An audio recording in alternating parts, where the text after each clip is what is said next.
মামু, এই যে আমি যে এই ছাগল চিকিৎসা করলাম, এই ছাগল চিকিৎসা করে বিল করবো আমি ধরো 200 টাকা, তুমি আমার 400 টাকা দিবা। 400 টাকা দেওয়ার পরে ওই যখন আমি ওই মোড়ে গেলাম, তখন এই জায়গায় বসে আমার নামে তুমি খারাপ কথা বললে, আমাকে কুটুক্তি মুজুক কথা বললি, ধর রানা ডাক্তার বদমাস হ্যান ঠ্যান আবার তাবার। এই কথাটা 2 দিন পরে যদি আমি শুনি, তাহলে কি আমি সন্তুষ্ট হব? এই কথা না, খারাপ মনে করবা? তাহলে খারাপ মনে করবো না, পিছনে সমালোচনা ভালো লাগে না। ভালো লাগে। তা আল্লাহ রাব্বুল আলামিন বলিছে যে তুমি ইবাদত কম করলেও আমাকে গুণগর্তন করো, আমাকে ভালোবাসো, আমার সম্পর্কে বাজে মন্তব্য করো না। এটা আল্লাহ বলে। আমি মানুষ যদি আমি সহ্য না করি, তাহলে আল্লাহ কি সহ্য করবে? এই কথাটা না, জীবনও না।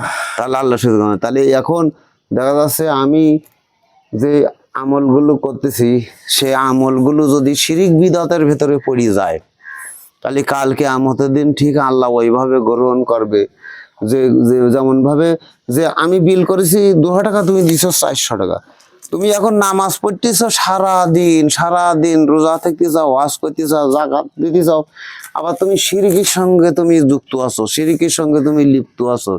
যদি শিরিক বিদআত থেকে যদি তুমি বাইরে না আসতে পারো, তাই আল্লাহ রাব্বুল আলামিনের কাছে তোমার এই নামাজ, রোজা, হজ, যাকাত এটা কোনো কিছু কাজে লাগবে না। এটা কি মানো? হ্যাঁ, এটা মানছি। তাই এটাই যদি মানছি হয়, তাহলে আমাদের সবসময় চেষ্টা করতে হবে যে আমরা ইবাদত যতদূর সম্ভব আমরা করব।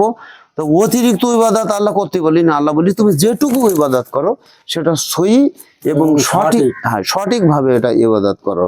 এটাই হলো আল্লাহর নির্দেশ। কপাল খাই করে ফেললে হবে না। না, শুধু কপাল খাই করে ফেলি যে আমি সারাদিন নামাজ পড়লাম, যে আল্লাহ যখন রুকুই গেলাম, রুকুই যাওয়ার পরে কথা বলতে কি সুবহান রব্বিয়াল আল্লাহ আজিম, সুবহান রব্বিয়াল আজিম, রুকুই গেলি। আর সেজদায় গেলে সুবহানা রব্বিয়াল আলা, সুবহানা রব্বিয়াল আলা। এইভাবে কমপক্ষে 3 বার, 5 বার, 7 বার। সাহাবারা অনেক বেজোড় ভাবে অনেকবার বলিছে, কিন্তু আমরা কম সেজদা যাই উঠি। এই এক প্রবাদে একজন বলিল যে হাঁসে যেরকম শামুক তোলে, এইভাবে সেজদায় গেলে হবে না। রুকু সেজদাগুলো সঠিকভাবে করতে হবে।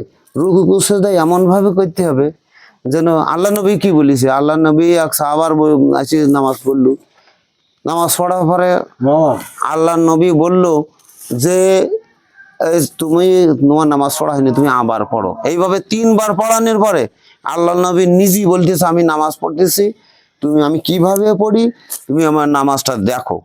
তা আল্লাহ নবী যেভাবে নামাজ পড়িছে ওইভাবে দেখার কথা বলিস। তা আল্লাহ নবীর নামাজের কোয়ালিটি যদি তার বর্ণনা দেওয়া হয়, ডক্টর জাকির নায়েক বলিছে, তা শেষ করা যাবে না। তাহলে আমাদের নামাজ তাহলে যতদূর সম্ভব চেষ্টা করতে হবে যে নামাজটা যেন সঠিক হয়।